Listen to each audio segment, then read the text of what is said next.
Good evening, fellow night owls. I recently started getting into collecting physical games, but as I've been collecting these games, I've been getting more and more annoyed about how many times the Xbox has changed their box art style. So I wanted to go through the history of the Xbox box arts using physical games that I have currently, and at the end of the video, I'll also show you how I ended up sorting my physical games. Oh, you with the box? What was in the box? What's in the box? Not till you give me the What's in the f***ing box? So on the original Xbox and Xbox 360, there ultimately weren't that many variations between game cases. The biggest differentiators on those two cases in particular were denotations for Xbox Live functionality, as well as the Platinum Hits collection. I definitely didn't forget about anybody.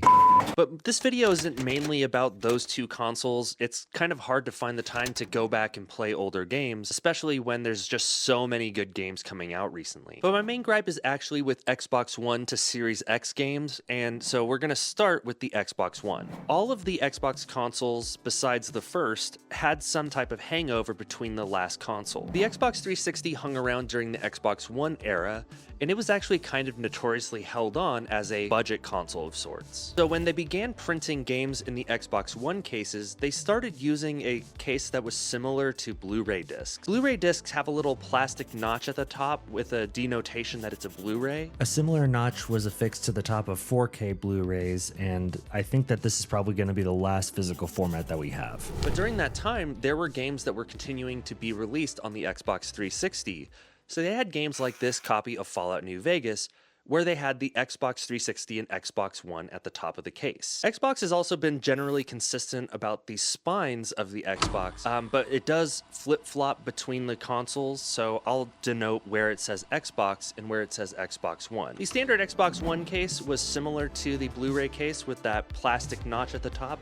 You have your ESRB rating in the same place, and on the spine, this guy says Xbox One. But in 2020, we got the Xbox Series X. I really like the Series X. It's flawed in a lot of ways, but Xbox definitely were not careful when they tried to think of how they were going to jump from Xbox One boxes to Xbox Series X boxes. God, that feels weird to say. A good example of one of these evolutionary dead ends is where they kept the Xbox One box, but simply added a black tag in the upper left corner, denoting that the game also worked on Series X. This copy of Sonic Colors has Xbox One on the side, which is kind of confusing because it's a Xbox One game and a Series X game, but where do I put it on the shelf? Enter this weirdo. Red Dead Redemption 2 here has everything that the original box had, except it drops the 1 from the tag at the top of the plastic tab. It also seems to forego the black tab in the upper left corner, which denotes that it works on both the Xbox Series X and Xbox One. Confusingly, this one also says Xbox One on the spine, so this one goes on the Xbox One shelf, I guess. And I mean, that's gotta be it, right? Sekiro, Shadows Die Twice. Now this one's a weird one because this is in the new case for the Xbox Series X, one of the last ones that I'll talk about, but it has a bar printed at the top that says Xbox One, but this is just like part of the label. This game also says nothing on the side and has kind of a darker green than the rest of the normal boxes, so just another weird oddity. And at least we're moving away from that plastic. Yeah, we're back with the plastic tabs. They've helpfully added a Series X sticker in the upper right corner, and that damn tag is back at the upper left corner. So I'm not exactly sure where this next box art came out, but it must have been like 2022-ish in my memory.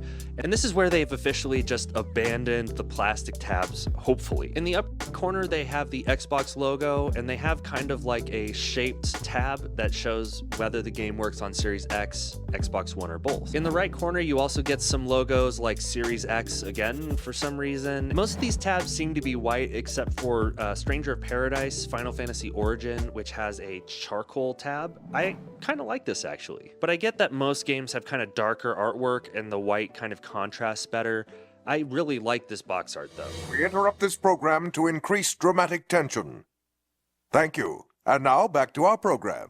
On the newest box art, there is an Xbox logo in the upper left-hand corner, just like the last one, but they dropped the tab, and in the upper right corner, it shows what versions of the game come in the box. These spines also say Xbox on the side, which I'm fine with. Again, I really wish that they would just pick one so that I could organize my games in some way. Now, why has Xbox gone back and forth between their box art and their spines? I'm not exactly sure. Microsoft has been trying to do this smart delivery free and kind of unified platform future where as long as you have a copy of the game, you can play it anywhere. I'm of two minds about this. Like, I just like Xbox hardware, so I'll buy the games on physical if I can, but Microsoft seems to be clearly moving away from trying to publish things on discs. From my perspective, it looks like Xbox wants us to believe that physical games aren't going away, but many of their recent releases have not received physical copies. One game that I was looking forward to that almost would have made me get Xbox Live again was Helldivers 2. It's coming to Xbox, but not only is it not receiving a physical edition, you also have to pay for Xbox Live to play multiplayer. So in situations like that, I'll just continue playing it on PC and,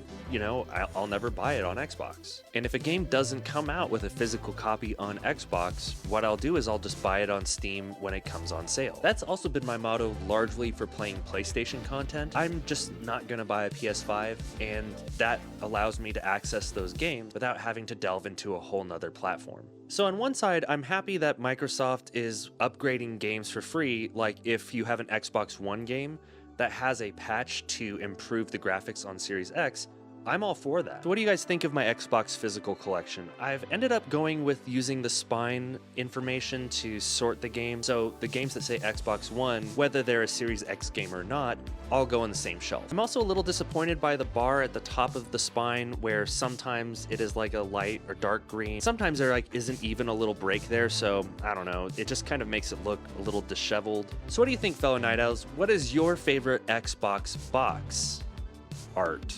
And what game system do you physically collect for? I'm really interested to see what you have to say in the comments, so please let me know, and we'll see you tonight.